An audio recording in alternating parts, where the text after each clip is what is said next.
Bonjour à tous, j'espère que vous allez bien. Bienvenue dans cette vidéo consacrée au test de reconnaissance de quelques ions destiné aux élèves de la troisième année collège. Les eaux minérales, de source ou gazeuses et les solutions ioniques contiennent des espèces chimiques ioniques, cations et anions. La plupart de ces espèces sont incolores, ce qui ne facilite pas leur reconnaissance. Comment identifier ces espèces ioniques et par quels moyens? Certaines solutions sont colorées et cette couleur elle est due à la présence de certains ions.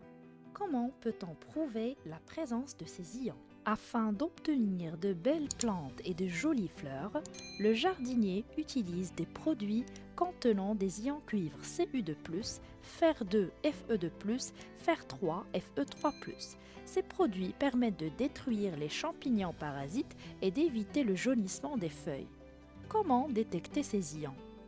L'identification des espèces ioniques présentes dans une solution aqueuse peut se faire grâce à des tests spécifiques et des réactifs appropriés. On commence par définir un test de reconnaissance et citer ses différents types. Il existe des centaines d'ions, positives ou négatives. Nous procéderons dans cette leçon à l'identification d'un ion négatif, le chlorure, puis de quelques ions métalliques positifs tels que l'ion cuivre Cu2+, l'ion zinc Zn2+, l'ion ferreux Fe2+, l'ion ferrique Fe3+, et l'ion aluminium Al3+. À la fin, on va résumer les résultats des tests des ions métalliques et de l'ion chlorure. Un test d'identification vise à prouver la présence d'une substance chimique, atome, molécule ou ion. Un test sera positif si l'espèce chimique recherchée est présente, négatif si l'espèce chimique recherchée est absente. Lorsqu'un test d'identification est positif, il y a réaction entre l'élément cherché et un autre élément spécifique appelé réactif. Cette réaction doit être observable. Les observations attendues dans un test sont diverses. L'expérience montre que certains tests sont positifs s'il y a un changement de couleur, comme le test de reconnaissance de l'eau déjà vu en première année collège. On montre la présence de l'eau en utilisant le sulfate de cuivre anhydre de couleur blanche et qui devient bleu au contact de l'eau. Aussi le test de reconnaissance du dioxyde de carbone qui trouble l'eau de chaux. D'autres tests sont positifs s'il y a formation d'un corps solide appelé précipité. On parle des réactions de précipitation et ce sont les réactions qu'on va étudier dans cette leçon. Pour mettre en évidence la présence d'ions dans des solutions, on réalise des réactions de précipitation. Pour réaliser ces tests, on doit suivre les étapes suivantes. On verse une petite quantité de solution contenant les ions à identifier dans un tube à essai. On rajoute ensuite quelques gouttes du réactif dans le tube à essai. Réactif veut dire solution détecteur. On observe alors la couleur du précipité obtenu. On appelle précipité un solide qui apparaît dans un liquide homogène et lorsqu'on a un précipité qui apparaît, on appelle cela une précipitation. Il existe plusieurs réactifs. Les plus fréquents sont la solution d'hydroxyde de sodium, appelée aussi la soude, qui contient des ions sodium Na+, et des ions hydroxyde HO-. C'est ce dernier qui est censé intervenir dans la réaction de précipitation. Et la solution de nitrate d'argent, constituée d'ions nitrate NO3- et d'ions argent Ag+. C'est ce dernier qui intervient dans la réaction de précipitation.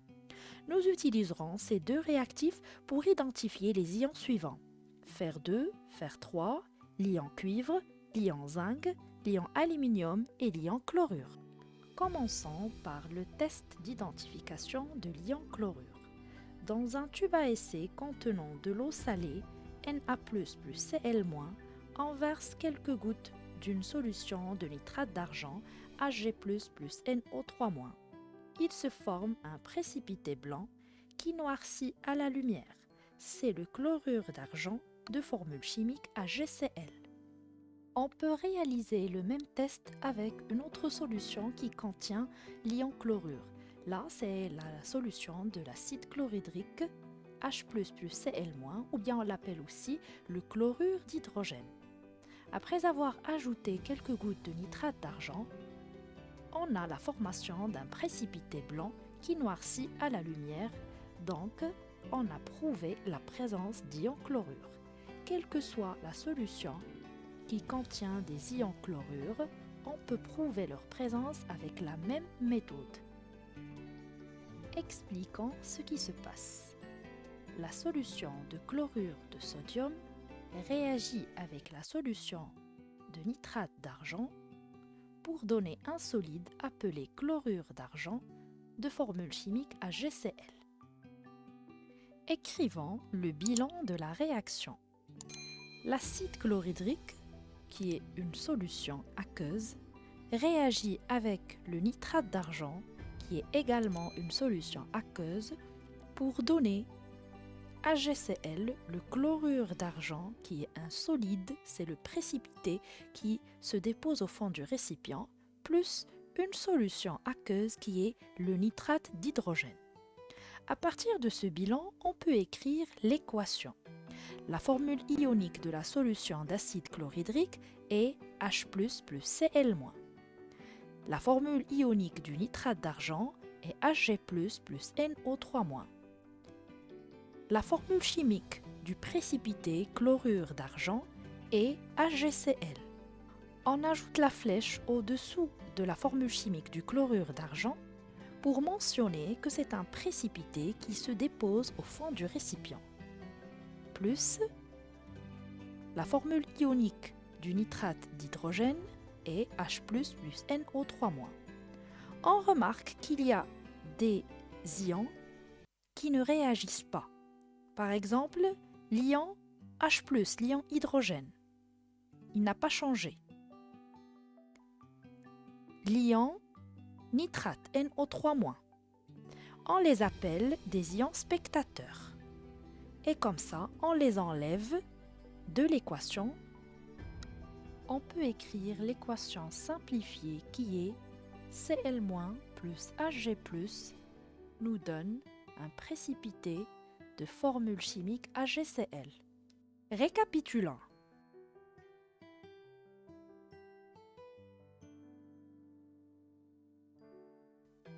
Rappelons qu'un atome est électriquement neutre, ça veut dire que le nombre de ses charges positives est égal au nombre de ses charges négatives.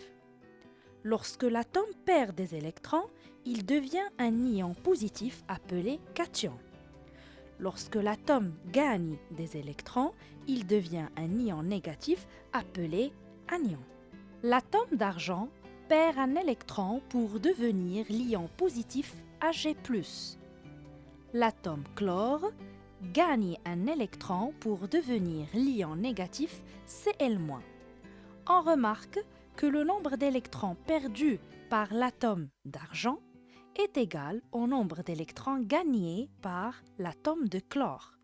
Disons que Hg a besoin d'un électron pour redevenir atome et Cl a un excès d'un électron pour redevenir atome.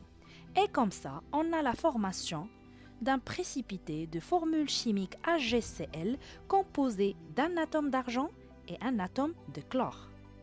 Passons au test d'identification des ions métalliques et commençons par l'identification de l'ion cuivre. Dans un tube à essai contenant une solution de sulfate de cuivre de formule ionique Cu2++ plus SO4 on verse quelques gouttes de la soude de formule ionique Na++ plus HO-. Il se forme un précipité bleu, c'est l'hydroxyde de cuivre de formule chimique CuOH2. La solution sulfate de cuivre réagit avec la solution d'hydroxyde de sodium pour former un solide, l'hydroxyde de cuivre. Écrivons le bilan de cette réaction chimique. Le sulfate de cuivre, qui est une solution aqueuse, réagit avec l'hydroxyde de sodium, qui est aussi une solution aqueuse, pour donner l'hydroxyde de cuivre, c'est un solide, c'est le précipité bleu, avec le sulfate de sodium, c'est une solution aqueuse. On peut écrire l'équation. La formule ionique du sulfate de cuivre est Cu2++ plus SO4 2-. On vérifie toujours si la formule ionique est équilibrée. On a 2 charges positives, 2 charges négatives, plus l'hydroxyde de sodium Na+, plus HO-, une charge positive et une charge négative, nous donne CuOH2, l'hydroxyde de cuivre, plus Na+, plus SO4, Alors là, on remarque qu'on a une charge positive et 2 charges négatives. On doit équilibrer la formule ionique. Pour cela, on multiplie les ions sodium fois 2. Alors comme ça, on a déséquilibré les atomes. On a un seul atome de sodium dans les réactifs et 2 atomes de sodium dans les produits. C'est pour cela qu'on va multiplier fois 2. Mais là, on a aussi 2 fois HO- dans les réactifs et 2 fois OH dans les produits. Cette équation est appelée l'équation ionique complète. Mais après avoir éliminé les ions spectateurs qui sont les ions sulfate, ils n'ont pas réagi, les ions sodium, donc on élimine les ions spectateurs pour pouvoir écrire l'équation simplifiée, ou bien on l'appelle aussi équation ionique nette. Elle représente uniquement les ions réellement impliqués dans cette réaction chimique. Les ions spectateurs, on va les annuler des côtés du réactif et des produits. Donc on écrit Cu2+, plus, et là on fait attention, on a 2 qui multiplient le sodium et aussi l'ion hydroxyde. Donc on a 2HO- nous donne l'hydroxyde de cuivre, de formule chimique CuOH2. Récapitulons. L'ion cuivre Cu2+, réagit avec 2 ions hydroxyde HO- pour former CuOH2, un précipité bleu qui est l'hydroxyde de cuivre. L'atome cuivre perd 2 électrons pour devenir l'ion positif Cu2+. Le groupe d'atomes hydroxyde HO gagne un électron pour devenir l'ion hydroxyde HO-. On remarque que le nombre d'électrons perdus par l'atome de cuivre est supérieur au nombre d'électrons gagnés par le groupe d'atomes HO. Disons que l'atome cuivre a besoin de 2 électrons pour devenir atome cuivre et ainsi pour former l'hydroxyde de cuivre. C'est une molécule constituée d'atomes de cuivre et de 2 groupements d'atomes HO. Passons au test d'identification de l'ion zinc. Dans un tube à essai contenant une solution de chlorure de zinc de formule ionique Zn2+, plus 2Cl-, on verse quelques gouttes de la soude Na+, plus HO-. Il se forme un précipité blanc gélatineux appelé hydroxyde de zinc de formule chimique ZnOH2. La solution chlorure de zinc réagit avec l'hydroxyde de sodium pour donner un solide ZnOH2. Écrivons le bilan de cette réaction chimique. Chlorure de zinc, qui est une solution aqueuse, plus hydroxyde de sodium, aussi solution, nous donne hydroxyde de zinc qui est un solide, plus chlorure de sodium, une solution aqueuse. On peut écrire l'équation complète Zn2+, plus Cl-. On remarque qu'on a 2 charges positives, une charge négative, donc on multiplie l'ion chlorure fois 2, plus hydroxyde de sodium nous donne l'hydroxyde de zinc plus chlorure de sodium. On doit équilibrer cette équation. Dans les réactifs, on a 2 atomes de chlore. Dans les produits, un seul atome de chlore. C'est pour cela qu'on va multiplier fois 2. On fait attention, 2 multiplie l'atome sodium ainsi que l'atome de chlore. Donc on a déséquilibré l'atome sodium. Dans les réactifs, on a un seul atome. C'est pour cela qu'on doit multiplier fois 2. Alors même ce 2, ça multiplie le sodium et l'hydroxyde, mais on a déjà 2 hydroxydes dans les produits. Comme ça, on peut éliminer les ions spectateurs de l'équation pour pouvoir écrire l'équation simplifiée. Zn de plus, on fait attention, on a ici 2 hydroxydes, nous donne l'hydroxyde de zinc. L'atome de zinc perd 2 électrons pour devenir l'ion positif Zn de plus. Le groupe d'atomes HO gagne un électron pour devenir l'ion hydroxyde HO-. Disons que Zn de plus a besoin de 2 électrons pour redevenir un atome. Et comme ça, on a la formation de l'hydroxyde de zinc. Passons au test d'identification de l'ion fer 2. Dans un tube à essai contenant une solution de sulfate de fer 2, on verse quelques gouttes de la soude. Il se forme un précipité vert, c'est l'hydroxyde de fer 2 de formule chimique FeOH2. Donc, la solution de sulfate de fer 2 réagit avec la solution d'hydroxyde de sodium pour donner un solide, c'est l'hydroxyde de fer 2. Écrivons le bilan de cette réaction chimique. Sulfate de fer 2, qui est une solution aqueuse, plus hydroxyde de sodium, également une solution aqueuse, donne un solide, c'est l'hydroxyde de fer 2, plus une solution aqueuse qui est le sulfate de sodium. Écrivons l'équation complète de cette réaction chimique. Fe2 plus SO4 plus l'hydroxyde de sodium nous donne l'hydroxyde de fer 2 plus le sulfate de sodium, Na plus SO4 On remarque que la formule ionique de sulfate de sodium n'est pas équilibrée. On a une charge positive et 2 charges négatives. C'est pour cela qu'on doit équilibrer la formule ionique tout d'abord. Et puis après, on voit qu'on a déséquilibré les atomes. On a un seul atome de sodium dans les réactifs et 2 atomes de sodium dans les produits. C'est pour cela qu'on va multiplier la formule ionique de l'hydroxyde de sodium fois 2. Mais le 2, il va multiplier le sodium et aussi l'hydroxyde, mais on a déjà 2 hydroxydes dans les produits. Et puis, on va éliminer les ions spectateurs pour pouvoir écrire l'équation simplifiée.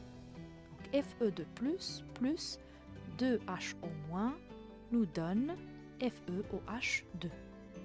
L'atome de fer, elle perd 2 électrons pour devenir l'ion positif Fe2+. Donc on va dire qu'elle aura besoin de 2 électrons pour redevenir l'atome Fe. Et comme ça, on a la formation de l'hydroxyde de fer 2 qui est un précipité vert. Passons maintenant au test d'identification de l'ion fer 3. Dans un tube à essai contenant une solution de chlorure de fer 3, on verse quelques gouttes de la soude. Il se forme un précipité couleur de la rouille appelé hydroxyde de fer 3 de formule chimique FeOH3. La solution chlorure de fer 3 réagit avec l'hydroxyde de sodium pour donner un précipité appelé hydroxyde de fer 3. Écrivons le bilan de cette réaction chimique. Chlorure de fer 3, qui est une solution, plus la solution d'hydroxyde de sodium, nous donne le précipité hydroxyde de fer 3, plus la solution de chlorure de sodium. Écrivons l'équation complète. La formule ionique de chlorure de fer 3, Fe3+, plus Cl-. Alors là, on a 3 charges positives, une charge négative, c'est pour cela qu'on multiplie l'ion chlorure fois 3, plus l'hydroxyde de sodium, nous donne l'hydroxyde de fer 3 plus le chlorure de sodium. On remarque qu'on a dans les réactifs 3 atomes de chlore, dans les produits un seul atome de chlore. C'est pour cela qu'on va multiplier la formule ionique du chlorure de sodium fois 3, ce qui multiplie Na et Cl. Donc on a 3 atomes de sodium dans les produits, un seul atome de sodium dans les réactifs. C'est pour cela qu'on doit multiplier la formule ionique d'hydroxyde de sodium fois 3. Donc ça multiplie aussi l'hydroxyde. Et on a déjà 3 OH dans les produits. On va éliminer les ions spectateurs qui sont les ions chlorure et les ions sodium pour pouvoir écrire l'équation simplifiée. Fe3+, plus 3HO- nous donne FeOH3. L'atome Fe perd 3 électrons pour devenir l'ion positif Fe3+. Disons que cet ion il a besoin de 3 électrons pour redevenir l'atome fer.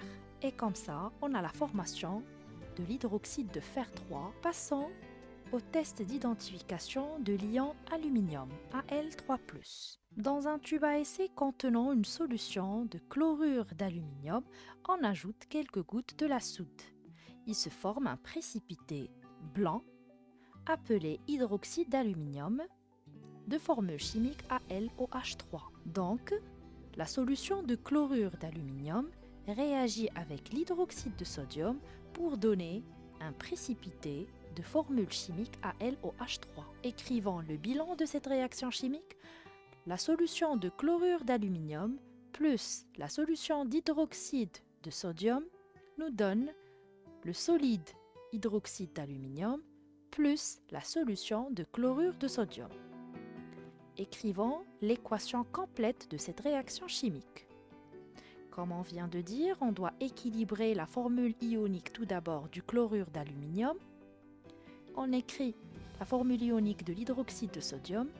La formule d'hydroxyde d'aluminium, c'est AlOH3 plus Na+, plus Cl- qui est la formule ionique du chlorure de sodium. On doit équilibrer l'atome de chlore. Il y a 3 dans les réactifs et 1 seul dans les produits. Ça multiplie aussi les atomes sodium. Quand on a juste un seul atome dans les réactifs, c'est pour cela qu'on va multiplier fois 3. Ça multiplie aussi l'hydroxyde et on a déjà 3 hydroxydes dans les produits. On élimine les ions spectateurs qui sont les ions chlorure et les ions sodium pour pouvoir écrire l'équation simplifiée qui est Al3+, plus 3HO- nous donne AlOH3. L'atome d'aluminium perd 3 électrons pour devenir l'ion positif Al3+. Disons que l'atome aluminium a besoin de 3 électrons pour redevenir l'atome aluminium et comme ça, on a la formation d'hydroxyde d'aluminium 3. C'est un précipité blanc.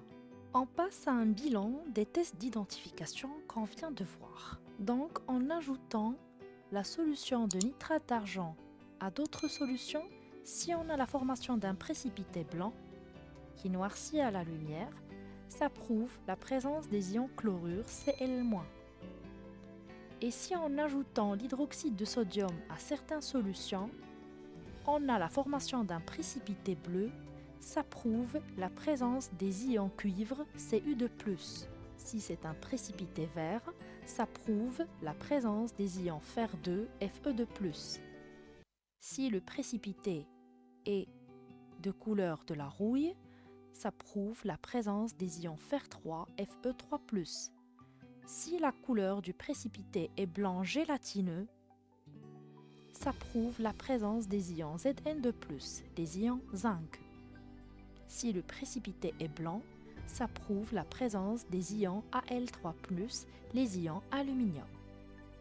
C'est la fin de cette vidéo. Merci de l'avoir suivi et à très bientôt.